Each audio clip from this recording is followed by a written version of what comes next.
I'm beginning to like that tune, actually. And that goes out to Carl Saunders and all at the Drive Wolves Racing team, wishing you all the best of luck, okay, for this season. You've got nothing to worry about, mate. It's going to just fly through. You're going to be there. You're in the zone, as they say. Anyway, let's move on before we run out of time this evening. The second part of Roger Lovelock's interview this evening. This is what he had to say. Right, we're back with Roger Lovelock, the second part this evening here on Biker FM this evening, and with Driver Wolf Racing. Now, first of all, Roger, you wanted to say thank you to a few people here tonight. Yeah, sure, thanks. First of all, I'd like to say thanks to Julie Collins, my girlfriend. She's helped me through thick and thin and supported me over the last 3 or 4 years through my racing. And thanks to Josh, her son, that put together the little promotional video that we've had up online, and many thanks for that. Colin and Nigel Hogg. Nigel's out doing the wiring on my bike. Yeah, I mean, I've seen what it looks like, and he's getting his head into that, and I really appreciate the help he's given on that. Talent Engineering for giving us a few bits and pieces. Savanac Autos for letting me use their workshop for the coach. Rob Cameron from 151s. And my good friend Graham Vallis from Tractors and Trucks. Yeah, he's helped us with some fuel last year. And Gavin from AJ Motors is Hunger for you know, helping us with the fairing and stuff like that. But no, that's some people I'd like to thank. Thank you. You've done it. Well done. Right, let's move on somewhat. Now then, you did have a little whisper in my ear about the TT. Have you ever wanted to do TT? Yes and no. The thing is, I've always tried to keep away from the TT. I mean, I don't really watch a lot of it on the telly, although I do enjoy watching it when I do. It's just a... it's frightening, isn't it? TT sorry? It's frightening, isn't it? Yeah, well, yeah. I mean, it's not the scary part of it so much. It's the commitment, you know. It's a totally different discipline, and I really admire the guys on those Formula 2s racing around the island, and, you know, and it's something you don't take lightly. At least I wouldn't take lightly. And if I was to do it, I'd need, you know, I would put the Formula 1 to one side and say, that's it, this is going to be a 3-year, you know, project. And it would just take up, I think, so much of my time. Because if I got involved in it, I would put my heart and soul into it. I think I'd really, really enjoy it. I'm not too sure whether Rick would be up for it. He has said ages ago that he really wouldn't entertain it. Some people have said to me they don't really want to know me if I did the TT, because it, you know, is a bit of a dangerous thing to do. But no, if I was to do it, I know I would put my heart and soul into it. But what was Rick's reason for saying no in the first place? I don't know.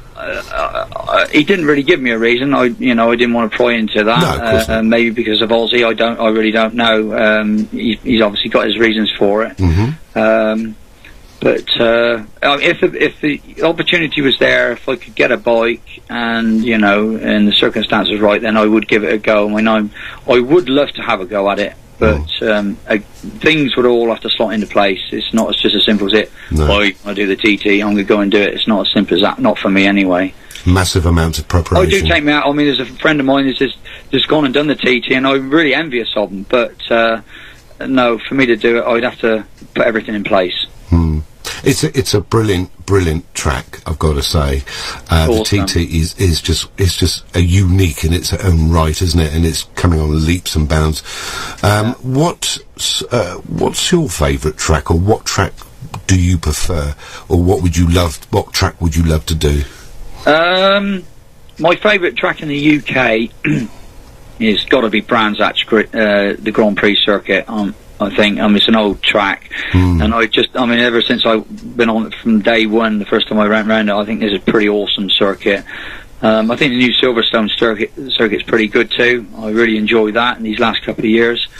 Going abroad, before they changed Hockenheim, I think Steve English had vouched for this, when we raced together over there. It was just so fast, unbelievably fast, that place, and you know, I do like my speed. And I mean, I haven't been on it since they changed it, but before they did change it, it was quite awesome. I loved it. One track I would like to do is Spa. Really? In Belgium, yeah. I mean, me and Rick were almost set up to do it last year, but it sort of semi-clashed with a holiday of mine, I think, and we knocked it on the head. But if we get the chance to do it maybe this year, we might do it. If I had the chance, we might have go to Australia, do some races around there, but whether that'll ever happen, I don't know. Do you think the truck would make it there? Well, it cost an arm and a leg in fuel, I know that. Yeah, tell me about it. But funny enough, actually, I was on the internet the other day, and some guy some fella in Australia was actually looking for teams to go out there to race in the Barry Sheen Festival next year, and I actually didn't email him, but so there could even be a possibility to go out there and do that. I don't know, we'll have to wait and see. Oh, that'd be cool. That'd be cool. Now then, right. Now, obviously, nobody likes talking about things like this, but accident-wise, you've had some near misses in your time, and you've obviously had a few bumps in your time. Tell the listeners a little bit about that. Well, fortunately, I've not, had any real nasty ones. Sort of, got away with that. My first one was at Thruxton, actually. I was going around the real right, I think it's Jerks, a real fast right-hander, and it was a real wet, rainy day, and went upside down, and I just got a helmet full of mud, and I just came in sort of almost drowning in this mud, but fortunately that wasn't, that bad. But I did have a quite nasty one in Misano, when we were doing one of the European rounds. So I had Gary Partridge on the side, good friend of mine, lives in the Isle of Man now. We were tanking down the back straight, just about to turn into a left-hand corner. That was when it was a left-hand circuit then. I think it's a clockwise track now, but anyway, we were going down the back straight, just about to hit the brakes to turn it into a left, and I don't know, I think one of the previous sidecars had maybe dropped a little bit of oil. We hit the oil, instead of going left, it turned sharply right and sort of did 180 degrees and just slammed straight into the Armco, ejecting me and the fairing upside down. Luckily I got away with it, but poor old Gary suffered a nasty break to his leg, and I thought it was worse than that, but fortunately it wasn't. That was quite nasty. And Knockhill 2 years ago, I think 2009, when we won the British Championship, me and Rick, we went upside down there. I turned into the first corner, it came round, I went upside down, and took me shoulder down on the nasty rumble strips. I think they've got rid of them now, but and broke my collarbone. But yeah, I think that's the only accidents we've had. But I mean, they do. We get the odd bump and bash during a race, but nothing nasty. But yeah, hopefully they won't happen again. But it's always in the back of your mind sometimes that it could happen. And, I mean, I've seen plenty of accidents with sidecars, and when they go upside down, and thinking you've got no roll cage there, and you must be in fear of that when that sort of situation happened, thinking, am I going to come out of this? Because, as I said, there's no roll bar or anything, so you've got your helmet, and that's it. Well, yeah, I mean, it's not too bad. It's hitting something is the worst thing, of course. But if you're upside down, you can generally sort of take a bit of roughness on your shoulders with the, with the tarmac. It's not too bad, because sometimes you can get down inside the fairing, and then the fairing, top of the fairing, sort of takes the brunt of it. Some people, some drivers have rest their belly on a padded section between that and the underside of the inside of the fairing. Now, when you go upside down, that does tend to, not allow you to get inside it. When if you were to go upside down, you can't get away from it. Your back is still poking out the bottom of or out the top, or out the bottom if you're upside down, and that's hitting the tarmac. But I don't have one of them, so if I was to ever go upside down, I can get inside. But yeah, we don't have roll bars. No, we don't. No, you're pretty much exposed, aren't you? Now, you were saying something about the weather earlier on. Now, Rick reckons that you're better in the wet than you are the dry. Do you think that's right? Well, we're not bad in the wet. I mean, a lot of people don't like the wet. I mean, I don't dislike it. I think you did mention we were quite good in the wet a few years ago, but then we seem to sort of leveled out again now. But what do you think that was then that made you level out? I really don't know, to be quite honest with you. Although we had a good race in the wet. Not at the end of last year, the year before, with Tim Reeves in Mondello. We certainly gave him a run for his money, and sort of led the race for the majority of it in the wet, under real nasty conditions, but he did get the better of us in the end. no, we did hold the rest of the field off. So yeah, I mean, I don't mind the wet. It's just getting wet is the worst part about it, I think. But as Rick said, I think your concentration has really got to go up during the wet. You know, you got to stop it from spinning, you got to stop it from sliding, and you know, and it's just like treading on thin ice. You know, you really got to, you know, be on the ball 100% in the wet. He reckons you don't get wet.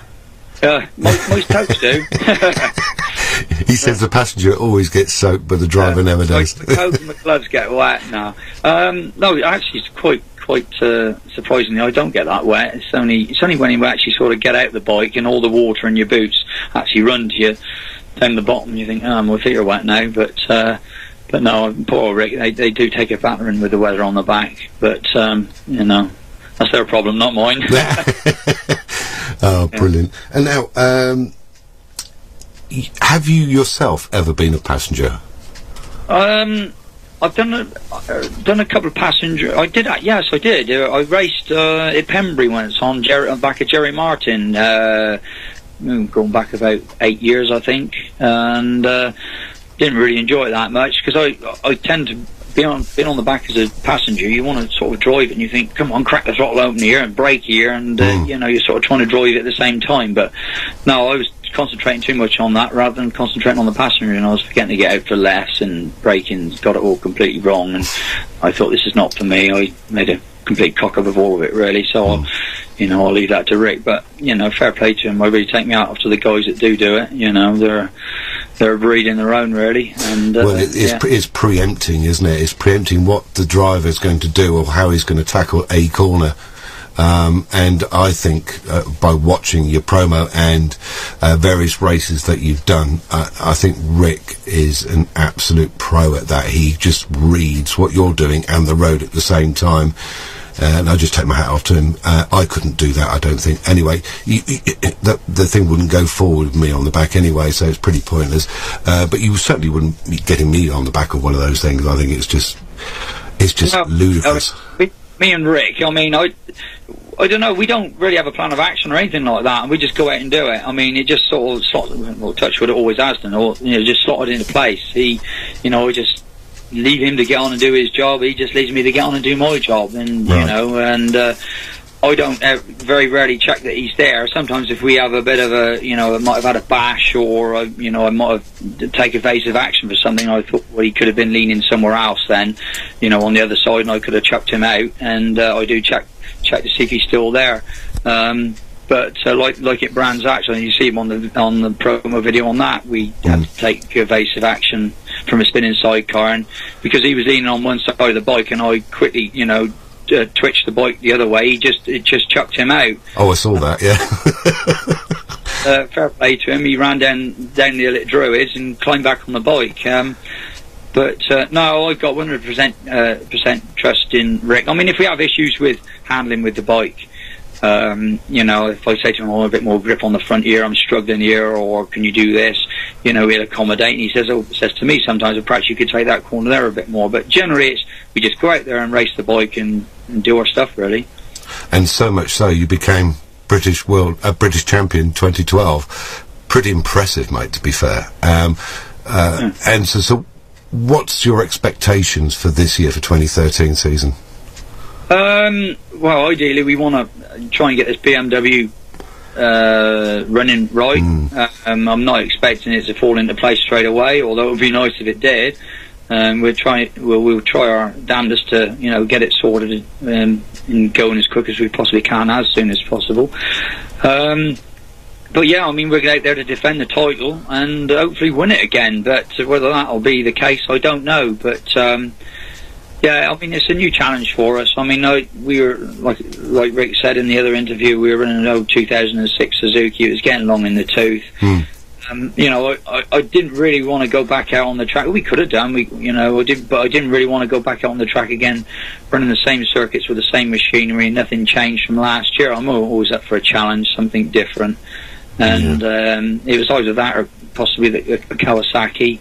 There were talks about that, but it didn't materialise. But yeah, my goals are to, you know, defend our title as hard as we can. And I'm sure if we do get this BMW sorted out, I'm sure that, you know, it will pay us back dividends. You know, it is a good engine.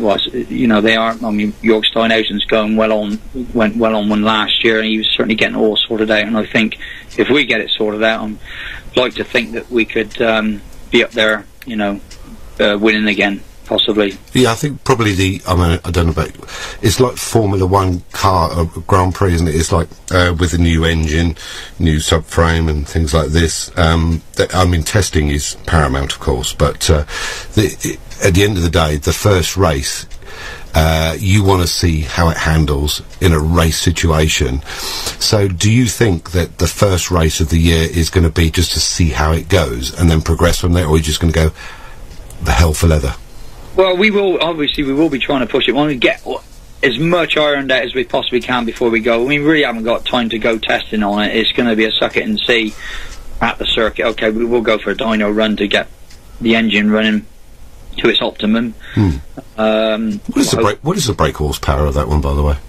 Well, I mean, BMW now, they all quote around about 190 odd horsepower, 195 horsepower. So I guess we're looking at sort of figures like that. I don't know, but you know, if we get it down on the when we get it down on the dyno, I'll let everybody know. You know, I won't hold any secrets. You know. No, would be nice for those sort of figures, but if it's any more than my Suzuki we had last year, that'll be a bonus. Yeah. The BMW engine is probably the way forward, to be honest with you. Even though I will say that Suzuki engines have been going around a long time, and they are very good pedigree in their own right. I've got a GSX 1100 outside that's done very little mileage indeed, and I've got to get rid of it because I need the room more so. But there's a smashing little engine there for somebody. But you're limited, obviously, on the CC. So I think that's 1153. I think it is. Or is it 1053? I think it is. That wouldn't be allowed in your framework.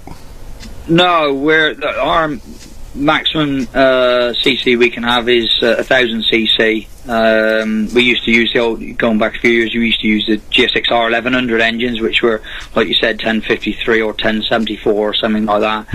And yeah, we are limited to it, but quite frankly, you don't really need anything more than 1000. These superbike engines are awesome bits of kit, and I think, they're a nice little compact engine. You don't need anything bigger than that. I mean, we used to run, I know some people that were running like 1400 cc engines in their machines, and trying to keep them together, stop them from blowing up was a nightmare, and but no, 1000 cc engines are quite adequate for what we've got.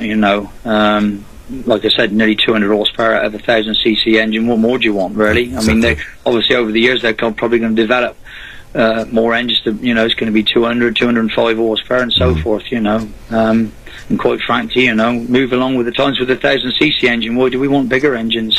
Well, I mean, like this BMW, is it overall size? Is it smaller than the K6?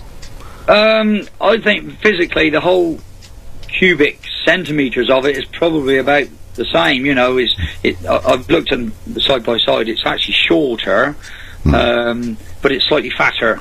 Wider on the sides.